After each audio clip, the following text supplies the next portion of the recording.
The White House is finally saying it how it is. These protesters are actually rioters, and this is a legitimate issue. Luckily, we have Karoline Leavitt to talk more about it, and you know she is never afraid to tell the truth. What we have seen transpire in Los Angeles, California in recent days is shameful.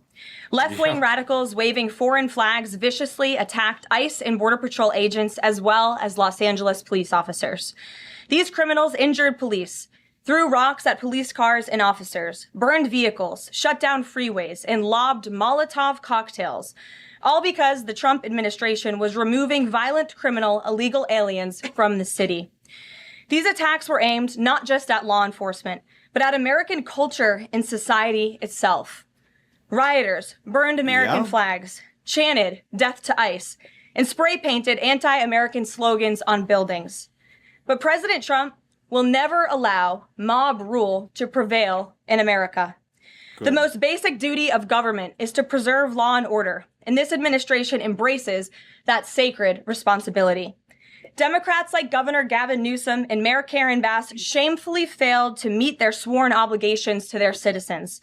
They didn't have the courage to do the right thing and protect law-abiding Californians from rioters. That's why President Trump deployed the National Guard and mobilized Marines to end the chaos and restore law and order. The mob violence is being stomped out. The criminals responsible will be swiftly brought to justice. And the Trump administration's operations to arrest illegal aliens are continuing unabated. When the initial immigration enforcement actions took place on June 6th, Mayor Bass took to social media to say she was deeply angered by what has taken place. Mayor Bass then embarked on one of the most outrageous campaign of lies this country has ever seen from an elected official, blaming President Trump and brave law enforcement officers for the violence. She accused heroic American immigration and customs enforcement officers targeting illegal alien murderers, rapists, and pedophiles of, quote, sowing terror in communities and disrupting basic principles of safety in our city. And just to be clear, by the way, ICE was literally taking criminals, gang members, away when these riots started. What they were doing was actually going after the cartel, which is heavily located in Los Angeles. So when people saw that, they were like, oh, these poor innocent cartel, they are only murdering and trafficking humans and doing all of the worst things, but let them live here. Around the same time, Governor Newsom claimed that immigration enforcement actions were causing chaos. That's how radical Democrats have become. Their opposition to President Trump has forced them to side with illegal alien criminals in their communities and violent rioters and looters over law enforcement officers who are just doing their jobs. Mayor Bass and Governor Newsom fanned the flames and demonized our brave ICE officers. Instead of defending their city and their state, Karen Bass and Gavin Newsom claimed that in order for the riots and the violence to stop, ICE needed to leave, and immigration raids must end. In other words, Karen is right, by the way. I mean, she's literally, both of them are like, hey, just don't enforce the law and we'll stop rioting. The position of the Democrat Party is that the federal government is not allowed to enforce our laws and to arrest and deport illegal alien criminals. It's not even a weird law. To use a violent mob as a weapon against their own constituents to prevent the enforcement of immigration law. This is deeply un-American and morally reprehensible. Absolutely right. President Trump received a clear mandate from voters to reverse the illegal invasion ushered in by Joe Biden's open border and to end the lawlessness represented by Karen Bass in Gavin Newsom's California. President Trump promised to carry out the largest mass deportation campaign in American history, and left-wing riots will not deter him in that effort.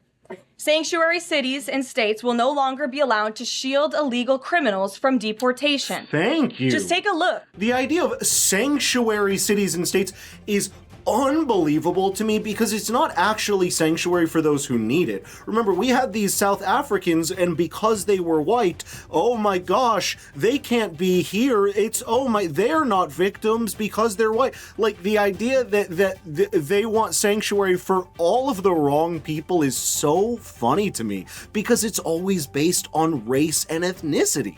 It's never based on why they actually need asylum. At some of the illegal monsters who were taken off the streets in Los Angeles in recent days. A Vietnamese national, a known gang member with a conviction for second-degree murder. A Mexican national with convictions for child molestation who is armed with a dangerous weapon and had previous arrests for robbery and domestic violence. He's on the streets? A Filipino national with convictions of rape, assault, burglary, and theft. A Mexican national convicted of statutory rape, narcotics violations, and hit and run. A Nicaraguan national with convictions for domestic violence and hit and run, and a previous arrest for willful cruelty to a child. Again, they are literally fighting on behalf of child abuse. Remember that. And an illegal alien from Mexico who was arrested after allegedly throwing a Molotov cocktail at law enforcement officers during the Paramount riots on Saturday. He is now being charged with attempted murder. Good. Law-abiding American citizens do not want these public safety threats living in their communities, no matter what Democrats like Karen Bass and Gavin Newsom may claim.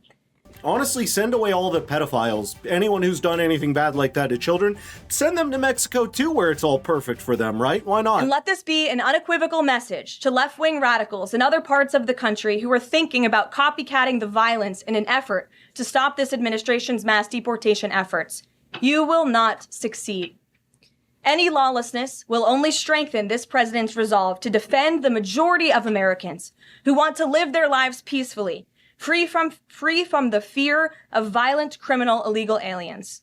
As President Trump said, order will be maintained and illegal aliens will be expelled from our country. In economic news, the latest consumer price index inflation report came in today below expectations again. Since President Trump took office, inflation has come in below economics expectations every single month. Core inflation held steady and remains at the lowest level since March of 2021. Wage growth remains strong. The average private sector worker is on track to see their real earnings increase by around $1,200 adjusted for inflation. And prices continue to fall for everyday Americans. Energy prices fell from April to May. Gasoline has fallen each month since President Trump took office, down 12% over the past year. And prices for meat, poultry, eggs, and fish are all down from April to May as well. Under President Trump's strong leadership, America is beating Joe Biden's record-high inflation crisis. And once the One Big Beautiful Bill passes, our economy will boom like never before. This bill is the largest tax cut for middle-class Americans in history. And I do have to say, just to throw this out there, I paid less than $30 to fill up my car. I have a Lucerne, a Buick Lucerne my grandfather gave me. I paid less than $30 to fill up at Sam's Club the other day, like full tank of gas. So things are already doing a lot better. One Big Beautiful Bill gives a 15% tax cut to working Americans and families. Awesome. Will see increased take-home pay of $10,000 per year. The One Big Beautiful Bill expands the child tax credit to $2,500 for more than 40 million American families with children. More tax And the One Big Beautiful Bill cuts taxes for overtime workers, saving them nearly $2,000 per year, and ends taxes on tips, saving tipped workers nearly $2,000 per year as well. All of these provisions are broadly popular with an overwhelming support from the American people. We need Republicans in Congress to finish the job and send the One Big Beautiful Bill back to President Trump's desk for his signature as soon as possible. This is honestly amazing to hear as well, because as someone myself who, look, I worked normal 9-to-5 jobs. I was a bartender and server who was taxed through the nose for my tips. I was also someone who's worked in other jobs where I worked so many overtime hours, and I paid, again, tax through the nose on all of that overtime hours. So I would love to know your thoughts here. Please don't forget to like and subscribe. Thank you very much for watching, and I'll see you in the next video.